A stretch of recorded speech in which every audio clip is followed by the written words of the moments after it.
Mabuhay Mang Malaya at magandang araw. So ngayon voice over muna tayo at ibabahagi ko sa inyo yung mga ganap ko nitong nakaraan nung nagpunta ako sa Isla ulit bilang bahagi nga ako ng wellness team doon. So ito at naglalakad-lakad muna ako dito. Morning pa to, mga bandang 8:00. So since voice over ito, bahala na si Batman dahil ang aim ko ay walang cut, walang edit, dire-diretso to. So bahala na kung anong masabi ko. Basta yan, naglakad-lakad ako dito at ninamnam ko talaga yung oras na to dahil maganda yung panahon. Hindi masyadong mayumid, though mataas na yung araw na mga 8 o'clock ganyan, pero ang ganda kasi ng dagat at ang paligid niya sobrang kitang-kita mo. Actually hindi ko nga magawang i-justify dito sa video yung ganda nito in person. So kahit anong gawin kong grading ng kulay nitong video, nahihirapan akong ma-achieve yung pinakamagandang kulay na nakikita ko in person.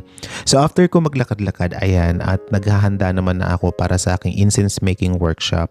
So sa incense making workshop ko dito, minsan may mga group na nag-workshop or minsan naman private. So this time private yung sineset up ko. So gumagamit ako ng mga natural ingredients at inspired sa Filipino way. At yung background ng incense making na to ay may kinalaman sa culture and tradition natin, especially pre-colonial. Pero syempre, alternative way na rin ito at for contemporary practice para din sa iba. So tinuturo ko dito yung mga cultural background, pero may sarili na akong ways or pamamaraan sa paggawa ng alternatibong insenso na base at connected sa ating pamamaraan din, if may sense yung sinabi ko. Basta yun.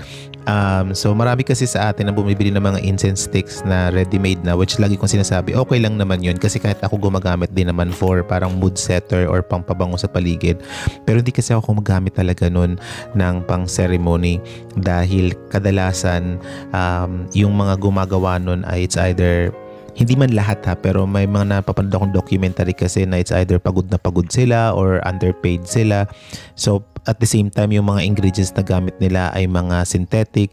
So for sure, meron namang mga authentic, pero yun nga, hindi naman natin malalaman, diba? So mas gusto kong gumamit ng sarili kong gawa. So kayo naman, kung gusto nyong gamitin yung wala naman ding masama. Basta ako, mas gusto ko yung alam ko yung mga pinaghahalo ko dun sa insenso. So itong part na to nga pala, andyan na yung participants. So, tinuturo ko na yung mga background, cultural background, tradition na may kinalaman sa Philippines, ng pagpapausok. And then, syempre, tinuturo ko na rin sa kanya yung iba't ibang technique at tip kung paano gumawa na, mga tips kung paano gumawa ng alternative incense na may pagka-traditional din or connected sa ating pamamaraan. So, yun. And dito din sinasabi ko sa kanya kung ano yung kahalagahan ng pag-iinsenso. Tapos nung pagdating naman ng hapon, eto na at may nagsiset up na isa sa mga wellness coaches din na kasama ko, wellness teacher. Pero ito siya ay hindi taga Philippines, taga UK. So kaya ang kanyang approach dito ay Western naman ito. So lahat ng ginagawa ko dito ay related sa Philippines. Sila naman, whatever, wherever sila nang galing ng na bansa, yun naman yung dinadala nila dyan. So ako yung pinaka nag-represent ng culture and tradition natin in general. So ito ay related sa parang full moon ceremony ata yung setup niya kasi that day is full moon nung paggabi na yan, and meron silang mga affirmation and meditation. At syempre ako din, meron akong Filipino way setup dito kasi magkakaroon din ako after nila ng cleansing meditation. So ito ay parang meditative cleansing session. So parang may meditation peg din siya. Kasi dito lahat ng ginagawa namin is related sa mind, body, and spirit. So dapat may kinalaman siya talaga sa overall well-being. So ito ay inspired sa Philippine culture pero design siya para sa wellness. And then kinabukasan, namasyal naman kami kasama yung bagong wellness director at yung ibang kasama ko dyan, yung mga owner din ng camp. So niyaya nila ako na maggala-gala kami sa kabilang side ng island na hindi pa ako nakakapunta. And ito yung part na to, medyo hindi ko in-expect na medyo may pagka-adventure pala to. Dahil ang lakas ng alon, so hindi kami pwedeng maglakad-lakad sa tabing dagat. So kailangan namin akitin yung mga malalaking bato na medyo delikado kung hindi ka mag-iingat kasi talagang babagsakan mo bato rin. At kung sakali mang bumagsak ka sa dagat, ihahampas ka naman sa lakas ng alon kasi kung nakikita ninyo, sobrang lakas talaga ng alon. Maganda yung place, maganda yung pinuntahan namin. Yun nga lang, hindi kami nakapag-swimming dyan kasi talagang hinahambalos kami. 30 minutes ito mula doon sa campsite. So medyo delikado dyan dahil malakas yung hampas ng alon. So magkakaroon ng rather maaring delikado kapag nakatayo ka. So tumigil na kami sa pagsiswimming kasi nga nakakatakot, baka bigla kang makuha ng dagat. So yun, and then ito naman, anong araw ba ito kinuhaan? Nakalimutan ko na, pero parang last day yata ito bago ako umalis na nitong nakaraan. So maganda din yung panahon nito, sunset na ito, kaya naman ninamnam ko na rin yung sunset time. So nagtampisaw na rin ako, so nag-display na ako sa tabing dagat.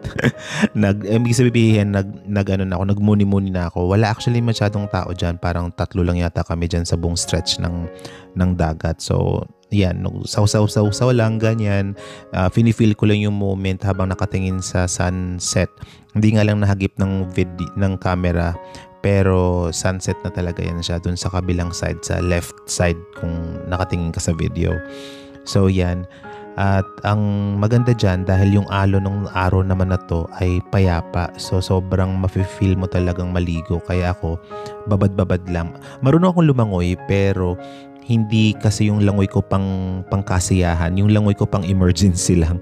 So kaya hindi ako lumalayo kasi hindi ako confident na swimmer, pero marunong ako lumangoy. Siguro kung ano-anong mga iniisip ko na nasa ilalim ng dagat. Pero yun, so pag tuwing nagsiswim ako, dyan lang sa mas mababaw para safe lang, di ba? So pagkatapos kong lumangoy-langoy ko, ayan, at mayroon namang pahingahan. So umupo lang ako dyan at umiinom ako ng kape yata. Itong iniinom ko, iced coffee yata. So tingin-tingin lang ako sa paligid at feeling ko that time ay sobrang payapa ako. So kinabukasan ulit, ayan, pauwi na ako nito. Mga 6 o'clock at na medyo kinabahan ako kasi maulap. Tatawid kami ng isla. So may mga time kasi na talagang malalakas yung alon. And thankfully, nung after ng ilang minuto, kumalma na yung panahon. Hindi naman naging masama yung panahon. Parang lumiwanag na. So hindi naman pala masama yung panahon. So kalmado yung dagat. However, sobrang low tide doon sa harap ng campsite. So kailangan namin tumawid sa kabilang side. So naglakad pa kami sa may jungle area, pero hindi ko na nakuhaan kasi madilim pa nung time na tumawid kami sa kabilang side. So ito, papunta kami doon sa bangka na sasakyan. So yun, kailangan mong lumusong. Kaya pag pupunta ka ng mga island, tip ko lang, wag kang magsasapatos kasi talagang may mga time na kailangan mong lumusong papunta dun sa bangka.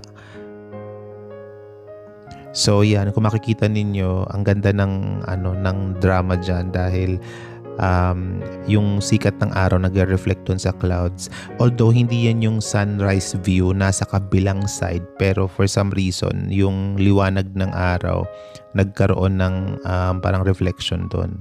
So after na mahabang biyahe, actually nakarating na ako dito sa airport. So nag fast forward na tayo, pero mga 7 hours talaga yung binyahe ko. So ayun, and ito ay nasa airplane na ako, pero napansin ko yung buwan parang kulay pula. Actually pulang-pula talaga siya sa airplane kung makikita ninyo. Pero dito hindi masyado, parang may pagka-orange. Pero nagtataka ako, sobrang pulang-pula at malaki. Pero hindi na full moon yun. Wala lang, ang ganda lang niya tignan nung nasa taas kami. So yan, yung pababa na kami sa Ninoy Aquino International Airport. So pabalik na ako niya ng Manila area. And yun, so ayun lang, sinare ko lang talaga sa inyo lahat ng eksena. So papunta rin ako ng Mindanao soon, so pauwi ako, kaya abangan ninyo yung iba ko pang i-share. Ayan, touchdown na. Ayun lang, ewan ko kung may sense to, pero salamat sa pakikinig at pagsubaybay sa ating video. Maraming salamat at mabuhay kayong lahat. Paalam sa ngayon.